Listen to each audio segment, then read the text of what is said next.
इस्लामी वाक़ियात की इस वीडियो में आपको खुशामदीद। वैसे देखा जाए तो ये इस्लामी वाक़या नहीं जो मैं आज सुनाने वाला हूँ। ये एक वाक़या कल मेरे साथ पेश आया तो दिल किया कि वो भी लोगों के साथ शेयर करूँ, क्या पता किसी का भला हो जाए। बाकी अल्लाह पाक बेहतर करने वाला है इंशाअल्लाह। बेशक हुआ कुछ यूँ कि कल मैं बाइक पर गुजर रहा था तो अचानक मेरी नज़र पड़ी फुटपाथ पर एक खातून बैठी हुई थी। 3-4 माह की बच्ची उनकी गोद में थी। देखने से कहीं से भी वो मांगने वाली नहीं लग रही थी। वही पास में केबिन था तो मैं वहाँ रुक गया देखने के लिए कि ये कहीं किसी मदद की ज़रूरतमंद तो नहीं। देखने के लिए रुका तो लेकिन पूछने की हिम्मत नहीं हुई, क्योंकि दिखने में बज़ाहिर वो नहीं लग रही थी मांगने वाली।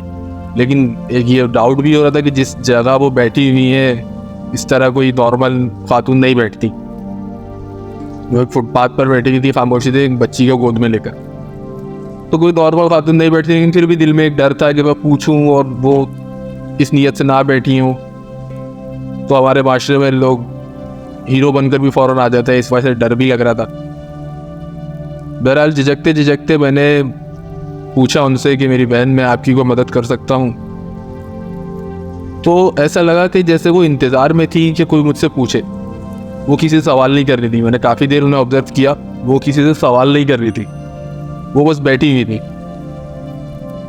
जाहिर बात है वो कोई पेशावर नहीं थी तो बंदा नहीं मांग पाता। फिर जब पेशावर नहीं होता तो इस तरह से नहीं होता, लेकिन मजबूरी में बंदा निकला है। अल्लाह जाने क्या मजबूरी थी उनकी। तो जैसे वो इंतज़ार में थी उन्होंने फ़ौरन मेरी तरफ लपक कर मुझसे कहा कि भाई खाने के लिए कुछ दिलाते हैं, मैं भी भूखी हूँ, बच्ची भी भूखी है। देखिए जो मुझसे हो सका वो तो मैंने किया। मैं एक मिडिल क्लास बंदा हूँ, कोई इतना नहीं कर सका जितना मेरी अल्लाह ने मुझे इस्तात दी थी मैं इतना कर रहा। लेकिन उससे मेरा नहीं ख्याल कि एक दिन भी गुजारा होगा, शायद एक वक्त का ही होगा। लेकिन जितनी अल्लाह ने मुझे इस्तात दी थी मैं जो कर सकता था उस वक्त वो मैंने किया। और उसके बाद से मेरे दिमाग में यही बात चल रही है कि हमारा मुल्क किस तरफ जा रहा है और लोग किस तरह से ज़िंदगी गुजार रहे हैं हमें नहीं पता। बहुत से लोग अभी भी अपनी ज़िंदगी में माशाल्लाह से मगन है। अल्लाह और बरकत दे उनकी ज़िंदगी में और उनकी ऐशो इशरत में। लेकिन खुदारा ऐसे लोगों का भी ख्याल करें, ऐसे सफ़ेद पोश लोगों का जो मजबूरी में निकले हुए हैं। अब आप खुद सोचेंगे जवान औरत इस तरह बच्ची को लेकर रोड पर निकले, कितने गलत तरह के भी लोग बाहर घूमते हैं, मर्द हजरात जो गलत नजर ही रखते हैं औरतों पर। मजबूरी में अगर कोई किसी गलत काम की भी ऑफर करे तो मेरा ख्याल है औरत बच्चे के लिए शायद वो भी एक्सेप्ट कर ले, कबूल कर ले। तो ये हमारा काम है कि हम सफ़ेद पोश लोगों को ढूंढें और उनकी जितनी हो सकती है उतनी उनकी मदद करें। इसी बात से एक वाक़या याद आया था मुझे, वो भी सुना देता हूँ। एक बादशाह अपनी आवाम में ऐलान करता है कि जो शख्स मेरी कब्र में एक रात गुजारेगा मैं उससे अपनी बेटी की शादी कर दूंगा। तो एक बकरी वाला होता है, वो ये पेशकश कबूल कर लेता है। वो कहता है ठीक है मैं आपकी कब्र में रहूँगा एक रात, मुझे कोई मसला नहीं है। ठीक है वे कब्र खोदते हैं, उस बकरी वाले को कब्र में डालते हैं। फरिश्ता आता है, उससे पूछता है कि तुम्हारी मिल्कियत क्या है। बकरी वाला कहता है कि मेरे पास सिर्फ एक बकरी है। फरिश्ता पूछता है पानी पिलाते हो उसे? कहता है हाँ। फरिश्ता पूछता कितनी बार पिलाते हो? कहता है एक बार, कभी 2 बार, याद नहीं रखता, तो उसकी पिटाई शुरू हो जाती है कि तू इतना भी ख्याल नहीं रखता कि बकरियों कितनी बार पानी मिलाना है, कितनी बार नहीं। पिटता है, बेहोश हो जाता है। होश में आता है, फरिश्ता अगला सवाल पूछता है कि बकरियों खिलाते कब हो और क्या खिलाते हो, कितना खिलाते हो। वो कहता है कि दिन में 1-2 बार खिला देता हूँ, कभी कुछ खिलाता हूँ, कभी कुछ खिलाता हूँ।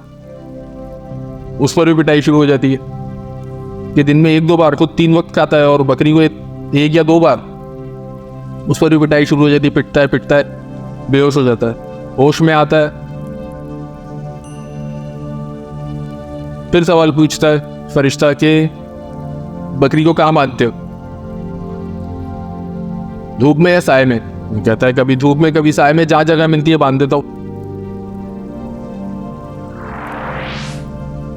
फिर पिटाई शुरू हो जाती है कि अपने लिए छत वाली जगह रखी हुई है, छत वाला घर रखा हुआ है और अपने लिए साया पसंद किया और बकरी के लिए जहाँ जगह मिलती है बांध देता है। उस पर पिटाई शुरू हो जाती है। इसी पिटाई में रात गुजर जाती है। सुबह बादशाह अपने पूरे गुजरा वगैरह के साथ आता है अपने दामाद का इस्तकबाल करने के लिए। जैसी कब्र खुलती है वो बकरी वाला निकलता है और गोली की सी रफ्तार से भागता है। आवाज देकर उससे पूछते हैं कि भाई कहाँ भाग रहे हो, तुम्हारा अपना इनाम तो ले जाओ। तो वो भागते भागते ही कहता है कि नहीं भाई, मैं पूरी रात में एक बकरी का हिसाब नहीं दे सका तो पूरी सल्तनत का क्या हिसाब दूंगा। और हमारे हुक्मरान इतने बेहिस हो गए कि इस बारे में सोचते ही नहीं है कि वो हिसाब किस तरीके से देंगे। हाकिमियत के मज़े तो वो सबको चाहिए, ये हिसाब कौन देगा इन चीज़ों का। लेकिन अल्लाह भी फरमाता है कि जैसी आवाम होगी वैसे ही हुक्मरान मुसल्लत किए जाएंगे। हम ऐसा आवाम भी इसी तरह के हैं। हर बंदा अपनी ज़िंदगी में मस्त है, पड़ोस वाले ने कुछ खाया है नहीं पता होता।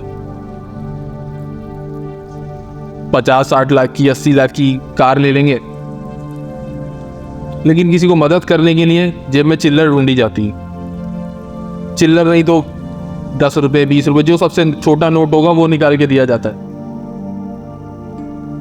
हमें खुद को भी ऐसा कौम बदलने की ज़रूरत है, तभी अल्लाह पाक हमारा हाल बदलेगा, हमारे हालात बदलेगा। जब तक हम खुद नहीं बदलेंगे अल्लाह पाक भी हमें हमारे हालात को नहीं बदलेगा। तो प्लीज़ दोस्तों, मैं यही कहूँगा कि अपने गिर्द सफ़ेद पोश लोगों को देखें। हर बंदा मांगने के लिए नहीं निकलता, लेकिन भूख इंसान से बहुत कुछ करवा देती है। हम अल्लाह का शुक्र है 3 टाइम खाते हैं, अच्छा पहनते हैं, अच्छा होता है, लेकिन हमारे गिर्द ही ऐसे लोग होते हैं जिनके पास 3 टाइम खाने के लिए भी नहीं है और हमें पता नहीं होता। आपको क्या लगता है ये सवाल सिर्फ बकरी का ही होता है या रोज़े क़यामत और कब्र में सिर्फ नमाज और रोज़े का हिसाब किताब लिया जाएगा? इस बारे में नहीं पूछा जाएगा कि माल कहाँ से आया, कहाँ खर्च किया, कैसे खर्च किया। अब अपने लिए तो लाखों की चीज़ें खर्च कर लेते हैं, लेकिन दूसरों की मदद करने के लिए वही बात है कि चिल्लर ढूंढी जाती है। प्लीज़ दोस्तों, अगर कोई बात बुरी लगी हो तो माजरत, अगर अच्छी लगी हो तो वीडियो को आगे शेयर कर दीजिएगा, जितने लोगों को पहुंचेगी। क्या पता कौन अल्लाह का बंदा लोगों की इस्लाह करने निकल जाए।